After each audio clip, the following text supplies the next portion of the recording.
ಪುರಜ್ಯೋತಿಗೆ ಚಾಲನೆ ಕೊಟ್ಟಿದ್ದಾರೆ ಜಿಲ್ಲಾ ಉಸ್ತುವಾರಿ ಸಚಿವ ಮುನಿಯಪ್ಪ.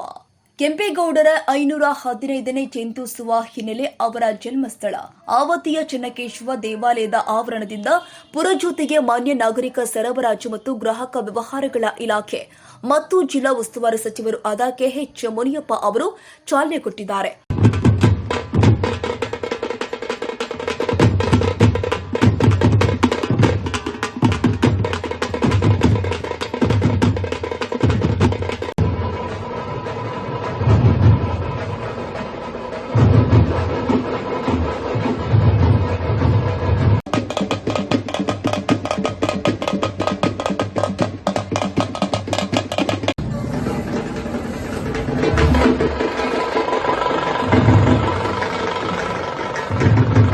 ಈ ಸಂದರ್ಭದಲ್ಲಿ ಒಕ್ಕಲಿಗರ ಸಂಘದ ಅಧ್ಯಕ್ಷರು ಆದ ವೆಂಕಟೇಗೌಡ ಬಯ್ಯಪ್ಪ, ಅಧ್ಯಕ್ಷರು ಆದ ಶಾಂತಕುಮಾರ್, ಜಿಲ್ಲಾ ಗ್ಯಾರಂಟಿ ಅನುಷ್ಠಾನ ಸಮಿತಿ ಅಧ್ಯಕ್ಷರು ಆದ ರಾಜಣ್ಣ, ತಾಲೂಕು ಗ್ಯಾರಂಟಿ ಸಮಿತಿ ಅಧ್ಯಕ್ಷರು ಆದ ಜಗನ್ನಾಥ್, ಸದಸ್ಯರು ಆದ ಪ್ರಸನ್ನಕುಮಾರ್, ಜಿಲ್ಲಾಧಿಕಾರಿ ಡಾ ಶಿವಶಂಕರ್, ಮುಖ್ಯ ಕಾರ್ಯನಿರ್ವಹಣಾಧಿಕಾರಿ ಡಾ ಅನುರಾಧ, ಉಪ ಕಾರ್ಯದರ್ಶಿ ರಮೇಶ್ ಉಪಸ್ಥಿತರಿದ್ದರು.